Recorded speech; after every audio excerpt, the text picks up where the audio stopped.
Ladies and gentlemen, allow me to introduce the Worst Baseball Podcast. Stepping Up to the Plate is the Worst Baseball Podcast. We're back, ready for the 2024 season. Here in a new space. Have no idea if we're going to stay here or not. To be determined. To be determined. But hopefully by the time this comes out, we have a new podcast page, new podcast logo. And hopefully some more free agents will have signed by the time this podcast comes out. Yes, we're stepping up to the plate ourselves with this one. Let's break things down what the next few weeks are going to look like. We're going to do our predictions. You know, we love predictions. We've got our AL predictions today, so we're going to go through the standings and a bold prediction for each division. And then we're going to do the same thing for the NL next week. And then it's going to be way too early, and we're going to be horribly, drastically wrong about everything. But we're going to talk playoff and award winners in a couple weeks. So stay tuned for all of that. But Noah, it's been a while. How have you been? I've been good. I've been missing baseball, though. It has been a long time. I feel like the offseason has been pretty slow, and I'm itching for baseball to start up. And a few more weeks. I feel like it's an earlier start this year, which is pretty exciting. And the offseason was a little bit dull, like I just said, kind of little dull besides the Ohtani saga. I'm just ready to watch baseball, meaningful baseball again. Yeah, absolutely. It's definitely been a slow off season. Things definitely picked up. The last time we recorded, I feel like, was right after the Ohtani saga, and I was kind of high on things. I was like, this isn't too boring. I don't know, but, I remember that's what we talked about. Right, exactly. We liked a slow off season, a fast off season. I don't know. Then it's just been such a drag since then. I mean, Bellinger signed like a week ago. Chapman signed the other day. Nothing has been exciting, but it's spring training. The games are here. They're happening. But you said it's been a little slow. Have you been kind of tuned out to baseball, or do you think you're sharp? Because I got a game to test you right away. I think I'm sharp, but let's see. Okay. So I came up with this game. It's very, very simple, okay? I'm going to name 3 players, and you have to tell me the total number of home runs that they hit last season. I like this game. Okay. Okay, before we start, set expectations. What do you think is a good answer? Like within 5? Within 5, I'd say spectacular. Okay. Within 10, I think, is what you should shoot for. Okay, I think I could do that. Yeah. How many sets of questions is it? This is just 3 players. Just one set. One set. Players. Okay. Yeah. All right. Let's do it. Okay, High ready? stakes. Okay. Yeah, I'm ready. Okay. So the first player out of 3 is William Contreras. How many home runs did he hit last year? You don't have to say that number yet. Yes. Okay. So player number 1 is William Contreras. Okay. Player number 2 is Pete Alonso. Okay. And player number 3 is Spencer Torkelson. Ooh, that's tough. Okay. All right. 2 NL guys and an AL guy. The one that's tripping me up the most is Contreras. I think Alonso is in the early 40s, and I think Torkelson was right around 30. I'm going to go with... Damn, you're putting me on the spot with some math here. Yeah, for real. You can use your calculator. No, I don't need... How dare you? I don't... Okay. How dare you? I'm going to go with 101. 101. Is that your final answer? That's my final answer. Okay. You're within 10. Ugh, I want it better than that. You're 7 off. 108? No, 94? 94. 94. All right. Okay. So let's start the next few episodes off like that. Next time you'll hit me with 1. Okay. And then we'll see who gets the most. Okay. So I'm 7. Yeah. We had a good idea. That's your target score to beat. The target score to beat is 7 so far. We could do it with home runs. We could do it with strikeouts. We could do it, any which way. All right. I'll have a question for you next time. Okay. I'll do some homework. Yeah, I'm not going to promise that. I'm not going to use my calculator, though. Okay. Well, that's to be expected. Yeah. Okay. So that was a good warm-up. I'm ready now. I'm ready to talk divisions. Okay. I'm ready to talk nitty-gritty. We've mentioned a few random players, but we only mentioned 1 AL player. Today we are focusing on the American League. We're going to use some whiteboards. We brought props this time. We've got our whiteboards. We're gonna write out our standings predictions 1 through 5. As you can see, we pre-numbered them. We came completely prepared for this, and we're gonna give our American League East predictions. Yeah, we're gonna start with the East, then go to the Central, then go to the West. We're gonna write them down, reveal to each other, react, and then we'll show you. Yeah, let's do it. Let's do it. Okay, so American League East. We're starting in the East. Mm-hmm. In what order will the standings play out in the American League East? Starting with an interesting division. This is the most interesting division in the whole league. I can pretty much guarantee we don't have the same answer. Yeah, I think so.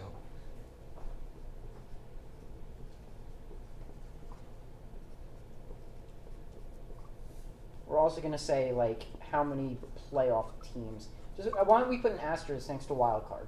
Okay. If there is a wild card team from that division. That's a funky-looking asterisk, but okay.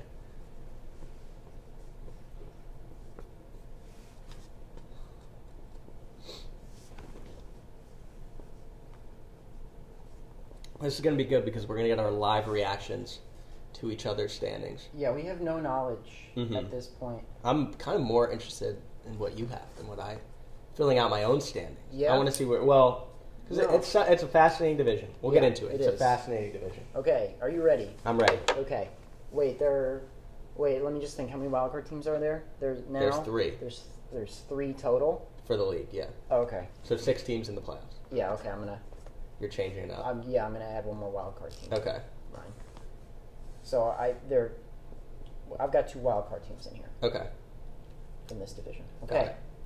All right. Reveal to each other and then the camera? Yes. Okay. 3, 2, 1.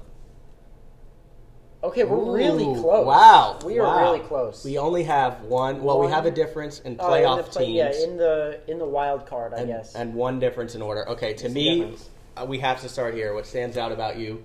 The Yankees over the Orioles? I have the Yankees over the Orioles, and I really, I've been accused in the past of being a Yankees fan. It could possibly be denied. Yeah. We may never know if I am or am not a Yankees fan. You're not helping those rumors right now. Regardless, I really try to set my bias to the side. I think the Yankees are an overhated team right now. Okay. I think that people are looking too much at last season and not at the aggregate. They are a better team now than they were 2 years ago when they won 99 games and the division. Mm-hmm. Granted, the Orioles were not as good then as they are now, so that does provide a little bit more of a buffer, a challenge. But they've only gotten better. Mm-hmm. Garrett Cole hit his absolute peak last year. And they won 80-something games. Yeah, but they were riddled with injuries. You have to assume that the bare minimum, the Yankees are not going to be as injured this year as they were last year. And even though guys weren't always on the IL, they were playing through injury or rehabbing. I mean, Rodon was not at 100% all last year in his first season with the Yankees. DJ LeMahieu was playing through injuries. Anthony Rizzo had half a brain for most of the season. Cortez was injured. Right, Cortez was injured. The bullpen had its fair share of injuries. I mean, they had really bad luck in the health department last year. And I would have liked to see them, not from a Yankees fan perspective, just from a person advocating for their success perspective, I would have liked to see the Yankees get some of the guys that they were initially going after this offseason. I guess they got Juan Soto, but I mean on the free agent market, like a who? I mean, they're like still, a Yamamoto. They're still in the market for Snell. They are still in the market for Snell, and I think that would probably only help. But they made some really good additions. Obviously, Juan Soto's the big one. I think that this team is much more talented than people are really recognizing at this point. And even though the Orioles are the gold standard for how to build a team from the bottom up, I do think overall the Yankees are a better team at full health. And I didn't think too much about injuries when I was making it's hard to predict injuries. It's really hard to predict injuries. I think if the Yankees are healthy and have Juan Soto and they picked up, some pitching help in Marcus Stroman and, some other pieces here and there, I feel like the Yankees could win 100 games this season.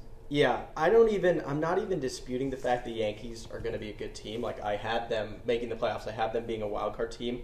I think they're going to be really good. I like what they did this offseason. To me, it's the disrespect to the Baltimore Orioles.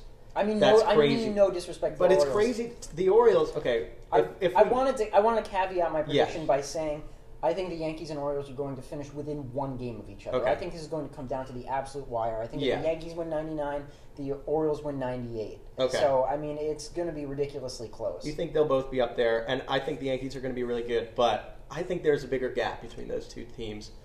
I think it's disrespectful to Baltimore. I mean, look at the roster. If we look at the Baltimore Orioles roster last year, they won 100 games. They had electric young players all across the board who are just only supposed to be better. And then adding to that roster, we're going to add Corbin Burns, literally one of the 5 best pitchers in the league. We're going to add, at some point, we're going to add Jackson Holliday, probably the beginning of the year, as good of a prospect as there is in baseball. It's like you're taking a team that was already really good, that was already 15 games like better than the Yankees, and we're adding Corbin Burns, we're adding Jackson Holliday, and then we're taking Gunnar Henderson, who was as good of a rookie as there is in the league last year, and we're saying, okay, now here's the second year. Here is more time to get used to the big league level. We're saying the same thing for Grayson Rodriguez. And I get there is some concern. Like, I think, Bradish has the partially torn UCL. Yes. John Means, I don't know if we can ever really count on him. Bautista. Being healthy, yeah. And the Orioles did win a lot of one-run games. I'll give you that. To me, this just comes down to Gunnar Henderson. I think there is no more exciting position player in the league for me this year. I think he could have a 6-WAR season. I think he could hit 35 home runs. I think he could have a 7-WAR season. He's I really think talented. He's unbelievable, and Cole Irvin has looked good in the regular season. I will say I have the Yankees second. I think the Yankees are going to be a 90-win team. I like what they did to address their holes in the lineup. I think you'll agree with me on that. You said holes. Yeah, I did say holes. You're a child. Last year, the Yankees were really good out of the 2 spot. They were really good out of the 3 spot. It's obviously Judge and then some combination of Rizzo and Glaber. I think they did a lot to address the other aspects of the lineup, not the other holes in the lineup. Obviously there's the move of Juan Soto, but I think Volpe will be a lot better. I even like the move of getting Verdugo because it's an average hitter, but that's what they need. Yankees exactly. They need an average hitter. Too many big robust guys. The 2 spot last year for the Yankees had an 878 OPS. That was mostly Judge. Yeah. 3 spot had an 808 OPS. That was mostly Rizzo and Torres. Every other spot in the lineup had an OPS under 730. Yeah. And I think Verdugo kind of helps find that middle ground. And then even if you don't have a Stanton, consistently healthy, I think there's 7 reliable hitters now in the order with LeMahieu at the top. Then obviously Soto, Judge, Rizzo, Torres, Verdugo, and you have Volpe, who I think will be a lot better if he can I think he will be able to hit faster pitching.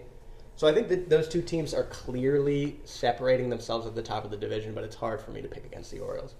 It's valid. You make really good points. And listen, I did caveat this by saying, I should have said it immediately, but I did caveat by saying I think they're going to finish within 1 game of So you think they're upper 90s, low 100s wins? Yes. I think the same for the Orioles. I'm not going to get there with the Yankees, but I think the Yankees they have a very good shot at being the best wild card team in the league next year, in my opinion, and winning, mid-90s games. The one thing we did agree on, we agreed on the order a lot, but the Red Sox last.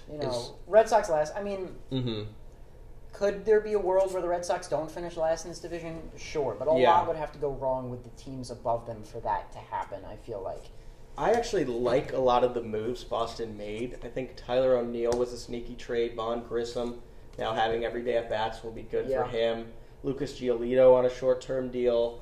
Tristan Casas. I think it's going to be really, really good. I'm buying a lot of their younger pitching and Bayo and Pivetta and Cutter Crawford. But I don't know. That's where I differ. I'm not really buying in on the Red Sox young pitching. Not nearly as much as I am with some other young rotations across the league. Yeah, I'm not thinking those guys. I think Pivetta can be really good. I mean, he's shown flashes. He has shown flashes. It's about consistency. I wouldn't even be surprised if he makes an All-Star game this year. That's a bold prediction, but I think Bayo and Crawford can at least be guys to build around in your rotation for a while. I'm not saying they're going to be aces, but I think they'll be good innings guys, 2-3 starters. But I have them last just because the rest of the division is so good. Yeah, for sure. I don't see how they could. I mean, they're not even close to as smart as the Rays. No, and on paper they are throw them in the AL Central and they're right there in the mix with everybody else. But on paper they're the worst team in this division. I'd say by a foot and a half. You know? We did agree, however, on 3 and 4 being Jays,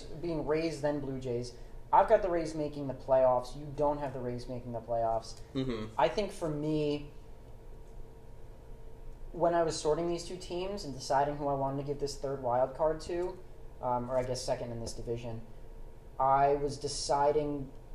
It came down to the lineups for me because the Rays always get it done with the pitching.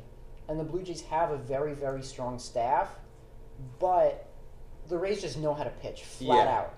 And I'm not going to sell the Rays rotation because they're not as flashy as the Blue Jays rotation, because between them and their bullpen and Kevin Cash and whoever's doing the behind-the-scenes work with the pitching staff there, has been getting it done year after year, no matter who they're working with. Yeah.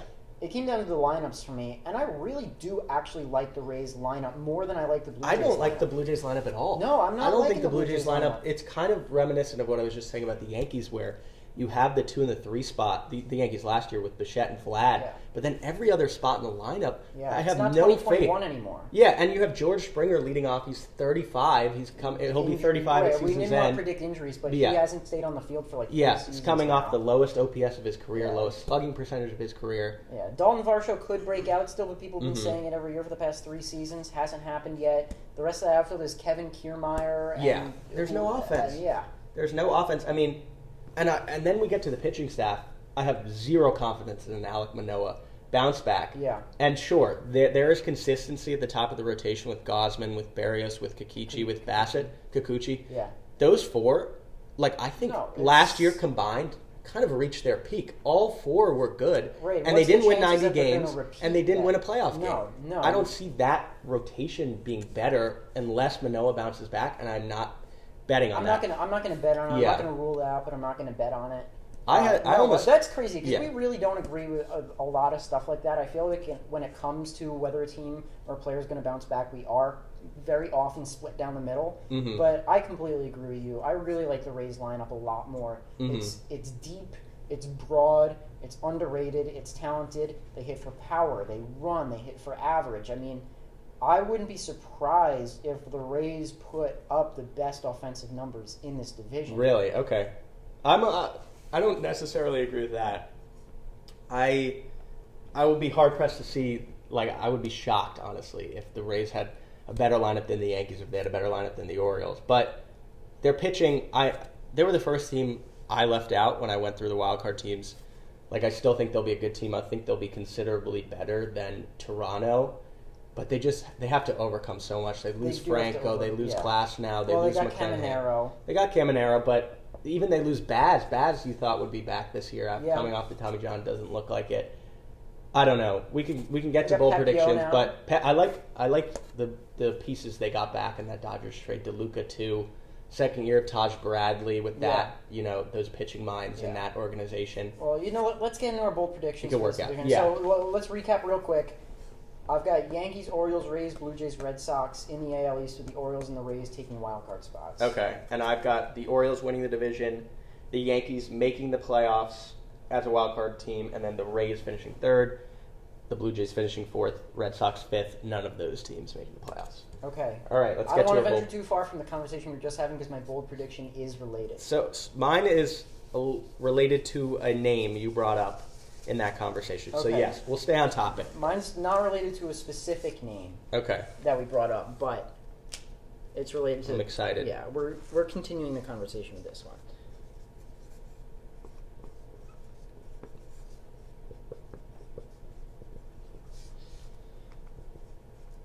I need the eraser. Good thing we have those.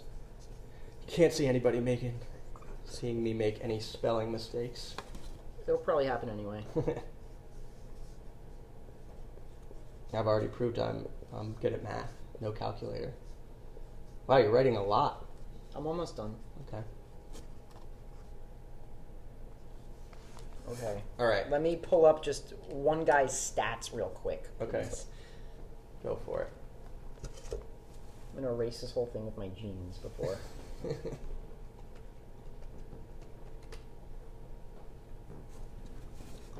I'm trying to think of what I think your bold prediction will be. Guess the team. I think it has something to do with the Rays. Okay. But I did kind of give some stuff away. Yeah. It's a Rays prediction. Okay. I don't know what it'll be. I think it will have to do with the offense, but let's see. I don't know. I'm not positive what direction you're going. Okay.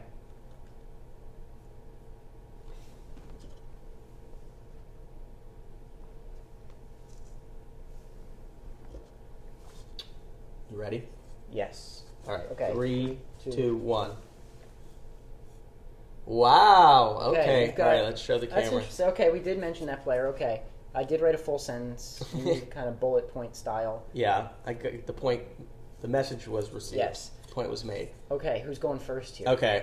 Well, Zach, you have Zach Eflin pulling a 2016 Rick Porcello and winning the American League Cy Young, I want to hear the case. Yeah, I mean, like I mentioned, this Rays team just churns pitching. No matter who they have, there's always somebody at the top of the line there who's in the mix. He finished 6th last season, and he's, I feel like, right at like what we're going to see peak Zach Eflin. I mean, he's been a pretty consistent starter for a while now. He's entering his age 30 season. That's just like prime age for a guy.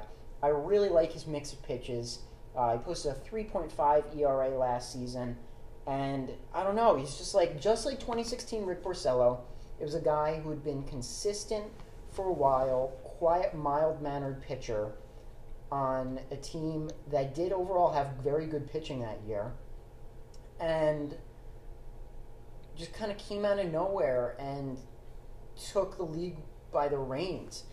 I don't know. He's sitting mid-90s with his fastball, dirty slider. I don't know. I'm just feeling it with somebody from the Rays. I have a lot of confidence in their pitching this year.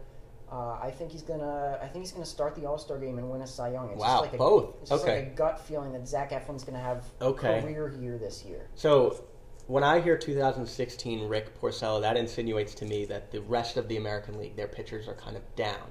Is that what you're saying? You're saying Cole with a down year and Eflin kind of comes over the top, or Yes. Eflin just outpitches those guys? I think he outpitches, but no, that did kind of factor into my decision a little bit there. Is that we saw a peak Garrett Cole last year, and not to say that he can't win a Cy Young again this year, but yeah, I mean, like, I think that your standard guys who are always in there in the mix, Verlander didn't repeat last year. People were expecting big things from Dylan Cease, and he didn't deliver consistently. I think, like I said, Eflin finished 6th in Cy Young last year. It's very impressive for a guy who had never gotten anywhere as close to that with the Phillies. I mean, I think a big reason why he was so good last year is because of how good the Tampa Bay Rays are at turning around starters and taking those middle-of-the-rotation guys and turning them into aces. I think that, it's just, I think everything is set up prime for Zach Eflin to have the best season of his career this year. I mean, I don't know. I think he's got one of the best sinkers in the American League. He's a great pitcher, but to me, Zach Eflin, I know what he is at this point. I'm not seeing a massive step up. See, that's where I disagree. I think he's the type of guy exactly like Rick Porcello. Everybody felt like they knew what Rick Porcello was, and then he stepped up and won Cy Young. I also think he started the All-Star game that year. Yeah, okay. So you're calling your shot. I'm calling my shot, 2016 Rick Porcello season. 2016 Rick Porcello season. There's just there's so many good arms in the American League. But this is bold for a reason. Yeah. It's bold for a reason. If this doesn't, nobody's going to remember this if I'm wrong. Okay. But everybody can remember it if I'm right, including myself, especially myself. So I'll offer you a friendly wager. I say Zach Eflin doesn't even finish in the top 10 American League Cy Young. I will buy on him finishing top 10 for real. All right. We'll come up with the stakes. Yeah. Well, we had our jug idea, Yeah. so we're going to implement at some point. We haven't had the opportunity to buy said jug yet, but we're going to have a jug. And every time anything like this happens on the podcast, we're just going to take $1 and each put it in the jug. And then at the end of the season, whoever wins more of the bets, more of the wagers, takes the jug. Yep. I like that idea. I don't know. I mean, I'll keep this short, but we're adding Corbin Burns to the American League. We still have Garrett Cole. Yeah, we got 40-plus homers for Casas in a division with lots of talented arms. So I hear the rationale there. Okay. I mean, Tristan Casas, he's one of the more young, exciting power hitters in the league. But what I really like about him is he's not – oftentimes you see the power hitters come up, and it's like, sure, when they connect, they're going to hit – like, over the course of the year, they're going to hit a lot of bombs. Because when they connect, the ball's going to go really far. But they don't really – they're not in control in the box. Like, I think of, like, a young Jock Peterson or a young Cody Bellinger, these guys who came up and hit a shit ton of home runs. But it's like pitchers kind of got the scouting report, and there's, like, backdoor sliders they know they can't hit. And you can really throw them off in the box. What I like about Casas is he's in total control in the box, and he has a good eye. He has a very low chase rate. He had a very high walk rate. In addition to the stuff the power hitter needs, like a high barrel percentage, high hard hit percentage. And he had 24 home runs in his rookie year. He had a bit of a slow start. I just see that number progressing. He's kind of the leader of the Red Sox offense, him and Devers now, he's really like one of the franchise cornerstones. And it's really underrated to me how good of a year he had last year. I mean, do you have any idea what his OPS was last year, if you had to predict? 782. 850. Oh, wow, 859. Okay. What about OPS plus? 129. That's exactly right. Oh, damn, let's go. Impressive, but Thank you. I just kind of see him progressing in his career because he possesses the traits of someone who's confident in the box and is not going to be like kind of, I don't know, just attacked by a really good pitcher with good velocity, with good spin.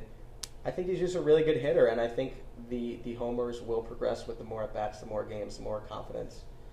Like, I don't know, as his career goes on, I don't even think, like, I think 7 guys hit 40 home runs last year. I don't know. I think he can be one of the 10 or so players this year that does it. Yeah, I'm not going to sell as hard on your bold prediction as you are on mine. I could definitely see a world where Tristan Casas hits 40-plus homers, especially a young player that has taken every step you want to see in his development like Casas has. I mean, there hasn't been any period of time where you're like, oh, this kid looks like a bust. Mm-hmm. And I don't know. I do think the Red Sox are probably better than people giving them credit for. And no, I could see it happening. I'm not going to sell. I'm not going to sell on yours for sure. Yeah. Maybe be a little bit more bold with your next one, actually. Yeah. All right. Mine was really friggin' bold. So. Yours was bold, but I think mine was bold too. Okay. 7 dudes hit 40 home runs last year. If Tristan Casas is top 7 in the league in home runs this year, I think people would be surprised. No, you're right. Okay. It's 40 plus is ambitious. 40 is a lot. 40 is a lot. Yeah. But yeah, to me, the American League East is really the most interesting division, and I think without a doubt, the least interesting division is the American League Central. Yeah, that's quite a segue to get people hyped up. But I also do think there are more ways it could go.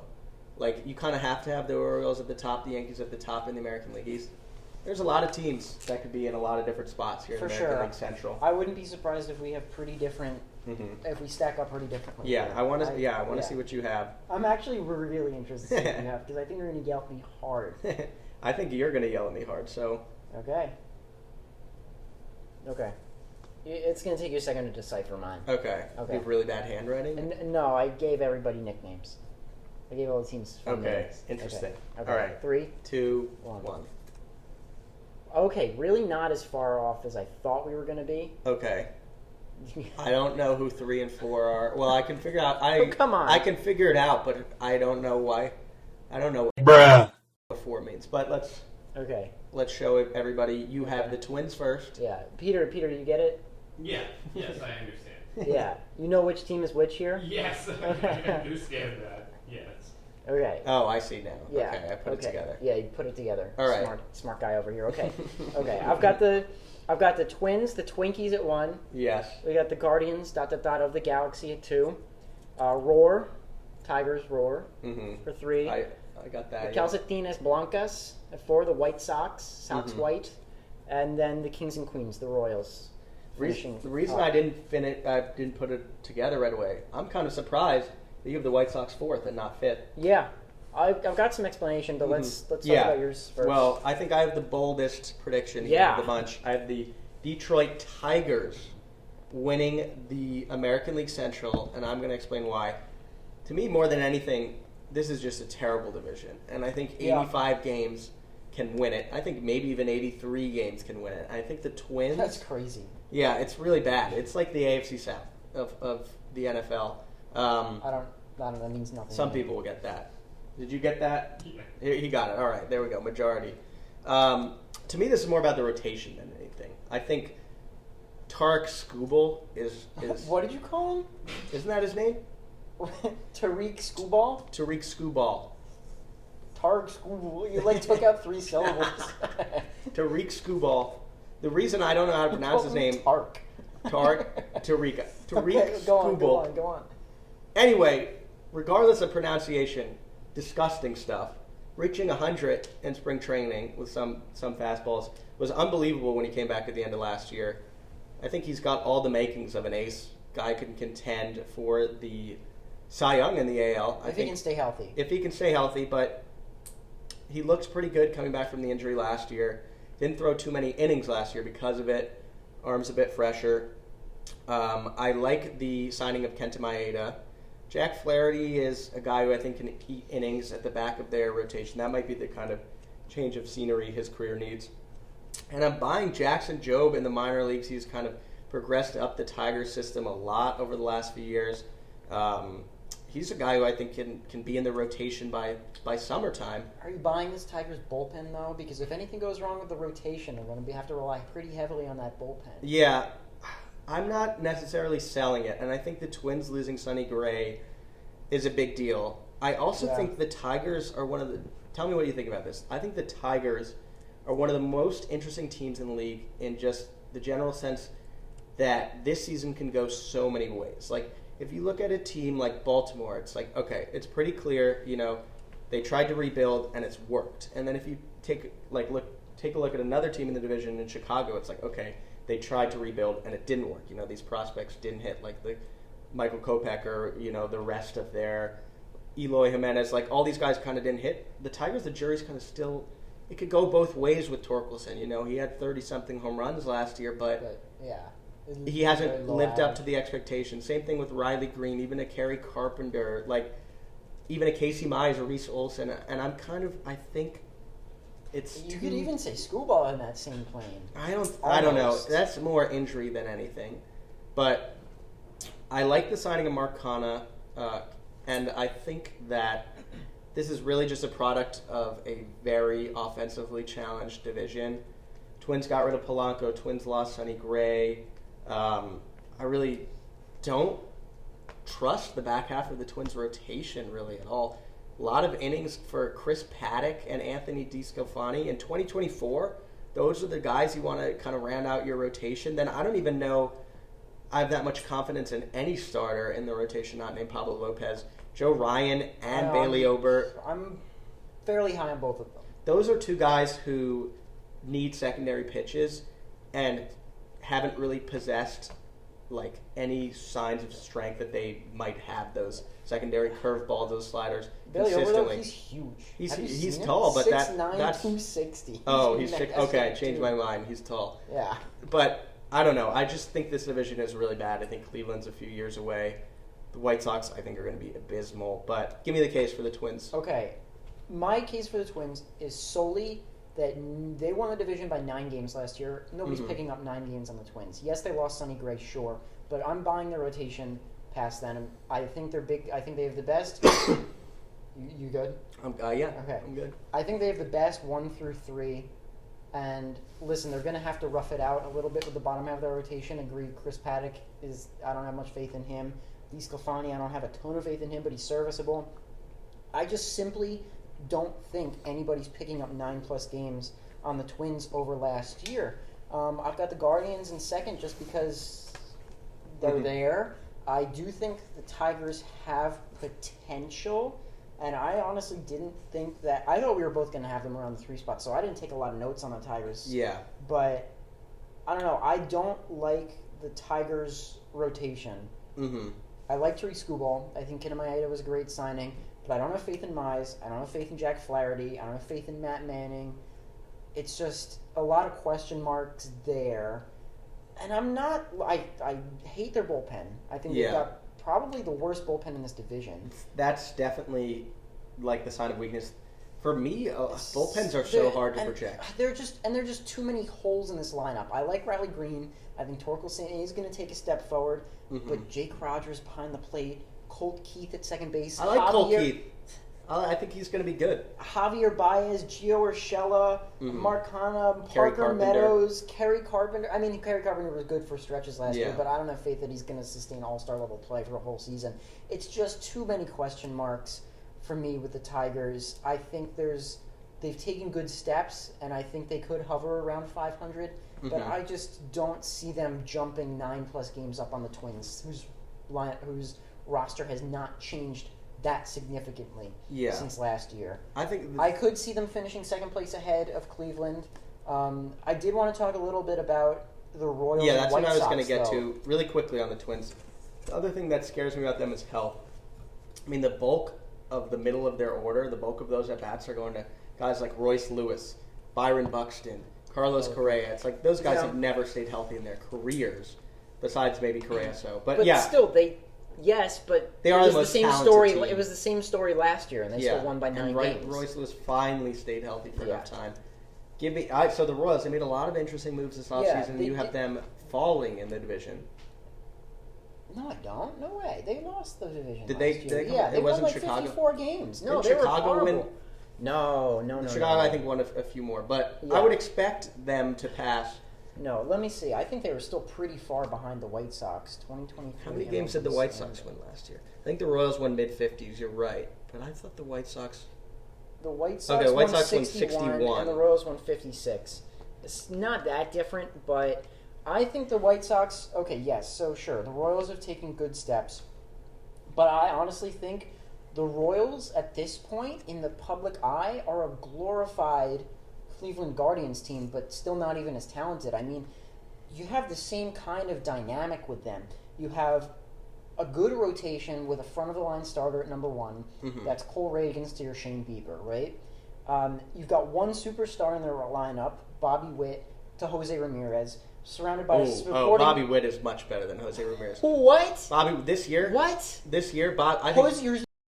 Jose Ramirez. Are we talking about the same Jose Ramirez? Yes. Bobby Witt is literally one of the first few guys off the board if you're building a franchise around a dude in the league today.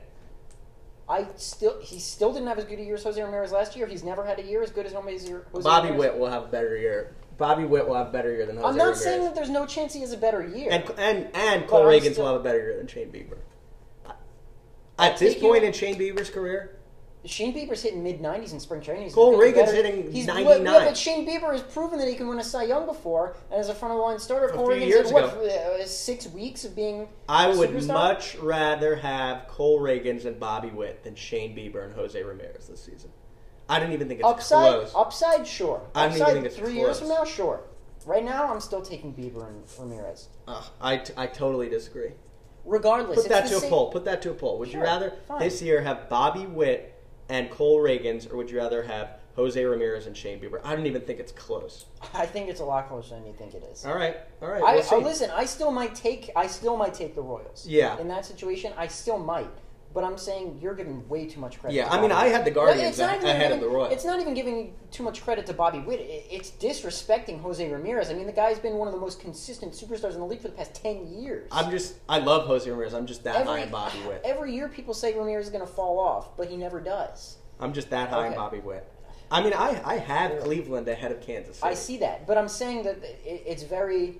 I'm giving my my White Sox above the Royals reasoning here, and for me, the Royals again are like a glorified Guardians, but not as good. Similar trajectory, they've got regardless of whether you think Ramirez or Bobby Witt is better, going to have a better year. It's the same layout to their teams. They have a top of the line starter with a supporting cast of solid pitchers.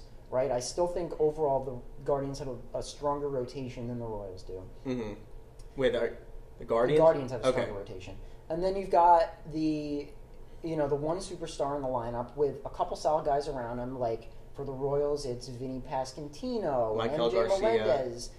I guess Michael Garcia. I thought he was pretty good last year. Yeah, he was pretty good last year. I do think that he's overlooked. But with the Guardians, it's your Jose Ramirez to your Naylor and your Stephen Kwan, and then just hole after hole after hole in that lineup the rest of the way. I mean, the Guardians can't hit. Yeah. But the Royals also can't hit. And it's just, I'm not high on anybody in that Royals lineup other than Bobby Witt and Vinny Pasquantino. I guess MJ Melendez has potential still. Hunter Renfroe. You know what you're getting from Hunter Renfroe at this point. You can't even throw his name out there in this discussion. I just don't see it with the Royals, and their bar was so low last year. They're the most bet-on team to win this division. You're going to tell me that the Royals, with the changes they've made to the roster this offseason, are going to go from 56 games to even what you said, even if you can win this division with 83 games, they're going to jump up almost 30 games? Hey, I totally agree. I think that's crazy. ridiculous. Let me just go give my White Sox pitch real quick. I still have them in fourth place in the division, so that's by no means putting respect on the White Sox names, but I do think they're more talented than people are giving them credit for. The biggest problem with the White Sox is their clubhouse culture. Yeah. There's a lot of talent on this roster. I mean, you have Dylan Cease, you have Michael Kopech, You've got some solid guys in that bullpen. I'm so out on Michael Kopech. I'm not out on Michael. I don't know. At this point in his career, he's talented. Yes, he's talented. he is. Okay. I mean, you've got Luis Robert, who could really come out of nowhere and win an MVP award at some point. You know, I'm not completely sold on Eli Menez. I think he's a bad attitude, but he's talented. Mm-hmm. You know, there are guys. Moncada. Right, Moncada. Completely Andrew forgot about Vaughn. him. Andrew Vaughn. No, there's a lot more talent on this White Sox team than you're going to give them credit for, and I think there's a high chance that half those guys aren't even on the roster come the trade deadline. Mm-hmm. But I still think they're a more talented team, top to bottom, than the Royals, especially in the lineup. Yeah, no, that I get that. On paper, I agree with you. I think Chicago is more talented than Kansas City, but it's what you said. The locker room, I mean, the vibes just are at an all-time low. So it's hard predicting that team to win more games than any other team in the league. I do totally agree with you on the Royals. Despite what I said about the top of their roster, I think the Royals made moves. I liked the aggression by the front office, but it's like they made the moves to kind of garnish the rest of the roster, like kind of add the finishing touches on a good roster, like adding, a Lugo, a Waka, a Renfroe, but it's like those are moves that you're not even close to a roster that's talented enough to garnish it off with the finishing pieces. Honestly, you need to start building a talented farm system and talented young players, and I just don't understand really what they were doing. I mean, I think they were thinking this division is winnable and maybe these players can get us a division title for the first time in 8 or 9 years, but this division is terrible. Yeah, it's a bad division. And I do trust... Neither of us have a wild card team. Yeah, no wild card team. I don't trust really any rotations in this division at this moment besides Cleveland, and then Cleveland has Steven Kwan and Andres Jimenez as their top two hitters, so it's they're not going to hit anything. I still think Steven Kwan's solid. He's fine, but they have no power, and they're going to score 4 runs a game. But they have very little power. Yeah. Let's get into our bold predictions. Yes. Okay. Okay, real quick though. So I have Twins, Guardians, Tigers, White Sox, Royals. Yes. And I had the... Just I erased it, but I remember. Tigers, Twins, Guardians, Royals, White Sox. Okay, let's jump into these bold predictions. All right. Just look at this guy's nickname on Baseball Reference. I've never heard him called this. Okay. All right. Okay, before we reveal... Yes. Mine is about Josh Naylor. Okay. How old is Josh Naylor? Ooh. I feel like he's going to be younger than I think he is. I'm going to say 27.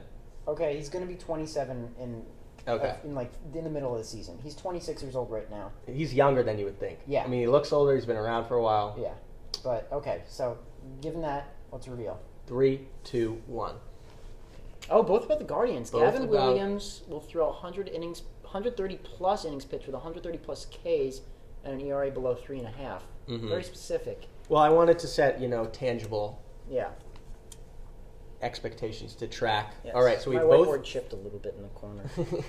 We both don't have the Guardians making the playoffs, but both of our bold predictions are about Guardians having success. About a player on the Guardians. Yeah. I want to give my Gavin Williams pitch. It.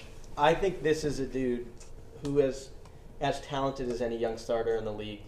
He was really good last year, and he's totally flying under the radar. He was really good last year. I mean, thing is, he had some stretches where he was just incredible. He had, I think it was 2 starts, over 2 starts, he had 22 strikeouts and no earned runs at a point last year.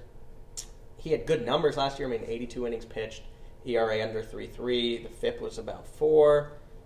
And so when you see a pitcher put, really great stretches together, but then the consistency isn't there, I think that's directly correlated to his secondary pitches that you see in youngsters a lot of the time where they don't have confidence in not the fastball or the slider or whatnot. And I think as he becomes more comfortable, I expect him to kind of improve on the secondary pitches and have the consistency come. I mean, his curveball was really good last year. I was looking at Fangraphs. Only threw it 17% of the time, but his whiff rate on that pitch was 35.2%. The XBA was only 187. And he threw his fastball a bunch, and that's what hitters hit. And I think as he gets more comfortable with that curveball and even his changeup, I think that he's going to be really good, and he'll rely on the fastball less. I think he's just got electric stuff. I think he'll be able to command the zone. And he in a division with lots of young arms, he's the guy, I think, that flies under the radar with the Reagans, with the Skubal, with the McKenzies. I think he's going to be really, with the Ceases, I think he's really, really good. I think he's flying. Say what you will about the AL Central, but the one thing that I would keep an eye on is their young pitching, breakout pitching. I think that's going to be fun to watch. Yeah, and I think the whole Guardian staff in general will be fun to watch. I'm hoping that Tristan McKenzie stays healthy, but I think Gavin Williams is really, really good, and I don't think anybody's talking about him. And I think at the end of the year, when he puts up 130-plus innings with 130-plus Ks and an ERA under 3.5, he's going to be regarded as one of the best young pitchers in the league. All right, I want to hear the case for 26-year-old Josh Naylor. Yeah, 26, almost 27-year-old Josh Naylor, having the starting first baseman in the All-Star game. I'm going to ask you the same question you asked me. What was his OPS last year? Ooh, I think it was pretty good. I'm going to say 815. 842. 840. Wow, that's better than I thought. Yeah, I guess his OPS plus. 124. 133. Wow, okay. Josh Naylor's an offensive threat. Yeah. You know, we're going to talk a lot of shit. Everybody's talking a lot of shit about the Guardians' offense, but, I mean, there are a couple guys in this lineup that can really smack the ball, and Josh Naylor is one of them.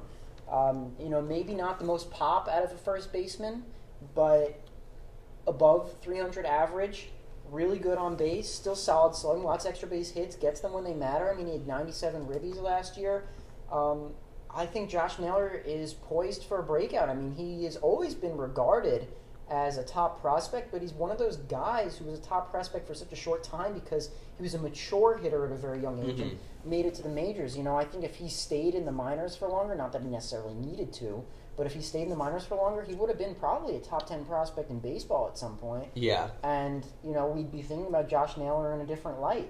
But, I mean, having bounced around to a few different teams early in his career, he was pretty easily overlooked, and then kind of on a smaller market, not very exciting Guardians team the past few seasons. Nobody's really talked a lot about Josh Naylor, but I don't think he's just going to be an all-Thickums All-Star this year. I think he's going to be the starting All-Star at first base for the American League. I have a lot of hope for Josh Naylor this year. I think he's poised for a breakout, and he's had enough tenure that he knows what it's like to play in the bigs. He obviously can deliver at a very high level. I like Josh Naylor a lot. I'm buying him this year. Yeah, I think I like that prediction a lot. He's younger than I thought he was. He's kind of entering the prime. He's already shown he's a really good hitter. He rocks the baby off Garrett Cole. You know, I can't agree 100% with that prediction just because I think Tristan Casas is going to hit 40 home runs. We both had predictions about first baseman. So. I also do think Vlad is going to have a better year than he did last year. But I think that's a good prediction. I think that we both identified some players who really don't get enough credit for how good they could possibly be. Yeah, for sure. I think that's enough talk about the American League Yes, let's jump for to the our entire final, year. Yeah, let's jump to our final division. American League West. This is another interesting division. Yeah. I think this is the second most interesting division in the whole league. 3, 2, 1. All right. Number 5. Oh, I'm trying to give asterisks. I've only got one though, so. Okay, so your number 2 team. Yes. All right. Interesting. Okay, we're really not that different again. We got we're a pretty similar 2, order. Yeah, 3 through 5 is the same. Although the first thing that jumps off my page, we don't have to talk about this first, but you don't have the defending champs making the playoffs. I mean, what should jump off the page for you is that I didn't even write the Oakland A's. They're not even worthy of a nickname. Nothing about the Oakland A's jumps off a page to me. But, yeah, I mean...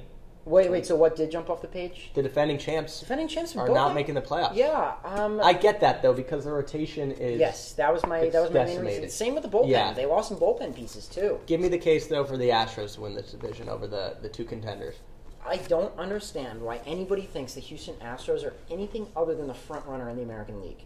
All right, I'll give you a case. Okay, fine, but I mean, like... I'll give you a case right now. Their rotation. Their rotation, after all that happened at the second half of last year, their rotation right now is Verlander and then a bunch of unknowns. Valdez was horrendous in the second half of the year. Christian Javier has never been consistent in his life. Hunter Brown was really, really bad at the end in the second half of last year. Same thing with France. Obviously, and I think the Astros are going to be really good, but I like the lineup. I like the Hader move, but it really all comes down to the 2 and the 3 starters, Valdez and Javier. And do I have faith in those guys? Because the other thing is, Justin Verlander's 41 years old now. I'm not expecting a lot from Verlander. I do think that I'm placing more hope in Valdez and Javier than you are. Well, let me read you their second half stats last year. I know they weren't good. Valdez in the second half, 87 innings, 45 earned runs. Javier in the second half, 70.2 innings, 38 earned runs. Combined, 157 innings, 83 earned runs. It's a 4.74 ERA. Clark Schmidt in all of last year, 159 innings, 82 runs. Basically the same thing. They were basically Clark Schmidt combined in the second half of last year. That's not even including the playoffs where Javier was all right, but Valdez had some horrendous starts. He had no confidence in the slider. I don't think pitching, we saw it last year with Manoah. We saw it last year with Rodon. Pitching, it's so hard when you lose your feel. It can go like that. I know he's been so good in his career. Yeah, that's the thing. But it can go like that. So the reason I think you're pointing out the flaws in the Astros rotation is because of how strong the Mariners rotation is. Mm-hmm. And I'm not going to lie to you, I love the Mariners rotation. Yes. But here's where it comes down to for me, is the holes in the Astros rotation are not as glaring to me as the holes in the Mariners lineup. I strongly disagree. And here, I'll tell you why. I think that's what you're correct. The holes in the Mariners lineup is why they didn't make the playoffs last year. It's once again. So why is that going to change? Because of the signings they made. It's like, all right, the Mariners, when you look at them, their rotation, it's pretty much perfect. Their bullpen's really good. Their star hitters, the bulk, like the center of their lineup is really good. And the issue in the past has been, the bottom half of their order are basically automatic outs.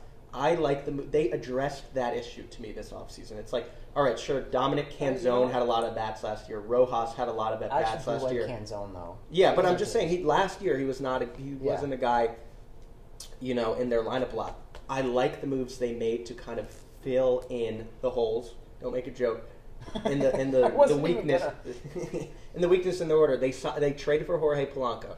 They signed Mitch Garver. They have a reunion with Mitch Haniger. I even like the move of Luke Raley. He's going to be great versus right-handed pitching. I really think they addressed their biggest issue, which was, Mike Ford was getting a shit ton of at-bats for them crazy. last year. That's wild. And that is why there was razor-thin margins in the American League West last year. I mean, they were 2 games away from the Rangers not even making the playoffs and the Mariners winning the division. Okay, I like all of your reasoning. I'm not going to argue that they made good moves in this offseason and that they have promise. But how many years in a row now have we seen people predict that the Astros aren't going to win the division, and then they just do it again? Yeah. People were saying the same things about the Astros last year with rotation concerns, and even with Javier having a bad year and Valdez having a shitty second half, they still won the division, and their lineup is just as good, if not better, than it was last year. I do think their lineup is better than it was last year. I agree year. with you. And, they locked up Altuve. Jordan Alvarez just keeps getting better. I mean, Chas McCormick was a secret star for them last year. Pena will bounce back. Pena's going to have at least better. The bar was low last year. He's going to be better than he was the year before, like last year. Mm-hmm. They signed Josh Hader. The bullpen is really, really strong. They got rid of. As much as I hate the Houston Astros, I'm sick and tired of people sleeping on them. Because all it does is add to how upset we are when they're good again. Yeah. If I expect the Houston Astros to be the best team in the American League, and then they are the best team in the American League, then I can say, well, that's just what they are. But if I predict the Seattle Mariners to win the AL West, and then I get disappointed and they don't, I'm just going to be upset. Sure, I know. You're right, but it's not like, okay, you're acting like the Astros have like a monopoly on the success in this division. They do. They tied for the division last year. They tied for it. They won. For the past 7 or 8 years, they've had a monopoly. And they lost to an American League West team in the playoffs. I'm not talking about the playoffs. It's not like they're so far ahead of the rest of this division. There was a 2-game difference between Seattle and Houston last year. Seattle has a much better bottom of the order. Their rotation is, it's so good. Their rotation is so good. I think George Kirby and Luis Castillo both could win the Cy Young. Not at the same time. No, I agree with you. I wrote down that there are, Brian 3 potential guys in this Logan Gilbert. Yeah. No, there are 3 Bryce guys. Miller. I haven't even fully given up on Emerson Hancock yet. Like, their rotation is ridiculous. No, the rotation is insane. And they have Muñez in the back of their pen, who I think is going to be really, really good. You don't think you're being brash? I don't think I'm being Matt Brash, no. They picked up Gregory Santos, too, from the White Sox. That was a sneaky good move. That was a sneaky good move. I think the Polanco trade was a sneaky good move.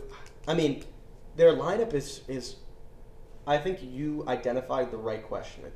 It's what's better, the Astros rotation or the Mariners lineup? The Mariners lineup to me is good now. It's really good. It's Crawford off a career year. Yeah, off of a career year. I think Crawford's going to take a big step back. He was such a high prospect. I don't give a shit what he was 10 years ago. He's had one good season. You don't give a shit what he was 10 years ago. Were you buying Dansby Swanson after 2022? That's a completely different Why? question. Julio Rodriguez is one of the faces of baseball. Jorge Polanco is a good move. Mitch Garver was great last year. Fine. We know what Jorge Cal Polanco Raleigh. is. Cal Raleigh's a good catcher. I'll give you that. Mitch Haniger. Ty France. Josh Rojas. I mean, I don't know. Luis Urias they got. I think their lineup is better than it was last year. And I think their improvements in their lineup, their improvements in their young starting pitching is enough for two games they were behind the Astros. We're going to have to see. I was going to say, what do you guys think of the departure of Teoscar?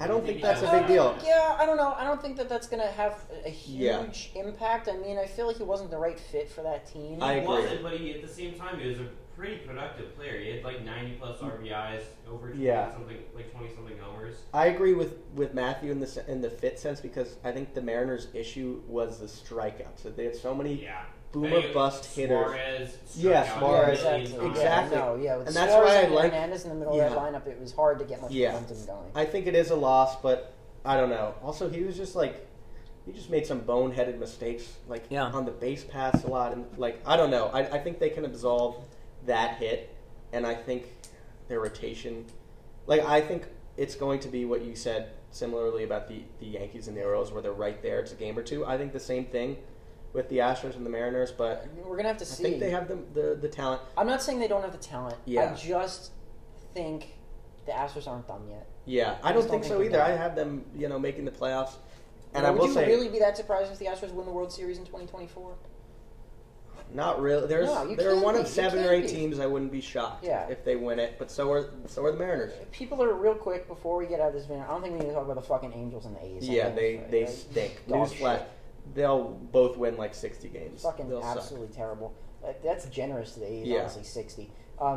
We both have the Rangers. You have them still making the playoffs, right? Yes. I have them in the last wild card. Yeah, last wild card. I have them missing. I think they're going to be on a World Series hangover. It's a lot more common for, people are going to hate, they won the World Series last year. How can you have them missing playoffs, third place? What the fuck is wrong with you? Yeah. It's a lot more common for a team to win the World Series and then miss the playoffs the next year than it is for them to repeat. Yeah. We haven't had a repeat champ since 25 years. It's been a long time. I mean, the Rangers are not going to win the World Series in 2024. I agree. I'll let you name my firstborn child if the Rangers win the World Series in 2024. Deal. I don't know if my girlfriend's going to agree to that. But Deal.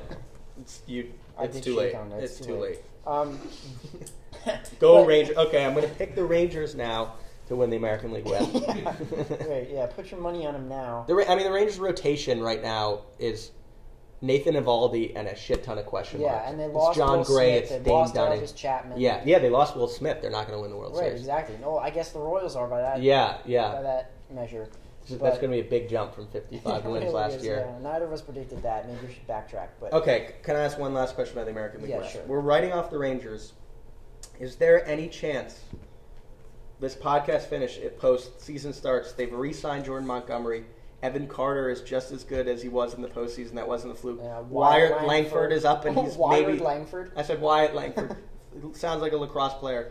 Yeah, is there? We both have the Rangers third. You don't even have them making the playoffs. You're so confident that they're not going to win the World Series that you might have a child named Siegler at some point in the future. I'm dropping my last name on the podcast. Out of everything to name my firstborn child, you're going to choose my last name. It was on the spot. It was on the spot. I couldn't think of something better. I'll have a long time to think about it. I think there's a chance. I hope so. I think there's a chance the Rangers, we shouldn't write them off with the prospects they have. the lineup they have, that this is a long-term thing. Yeah, okay. I had Astros, Mariners, Rangers, Angels, A's. I had Mariners, Astros, Rangers, Angels, Athletics. All right. You actually didn't have a team in fifth. You didn't have. I didn't have a team in fifth, no, because they honestly hardly even exist at this point. Yeah. Okay. I actually forgot to write down a bold prediction for this division. So I feel like we just covered my AL West bold prediction, but what was it? no, I'll still write it. Okay. Okay, let's see. I might not be super confident in this one, but because I didn't even write it down. But damn, these markers stink.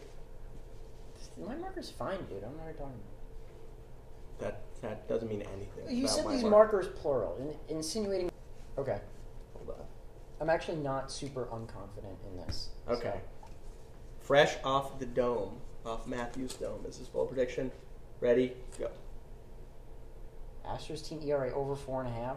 I mean, I feel like that's not that outlandish. That's in the 20s. Like if you went up last year, that's in the 20s. Okay, well, I mean, I had an Astros 1 too. I've got Kyle Tucker finishing second place for MVP. Okay, yeah. I think he's right there. I don't think that's outlandish. He's a great player. He's a great player. It's definitely not outlandish, not super, super bold, but I mean, second place for MVP is pretty impressive. Yeah. I mean, he's still underrated somehow.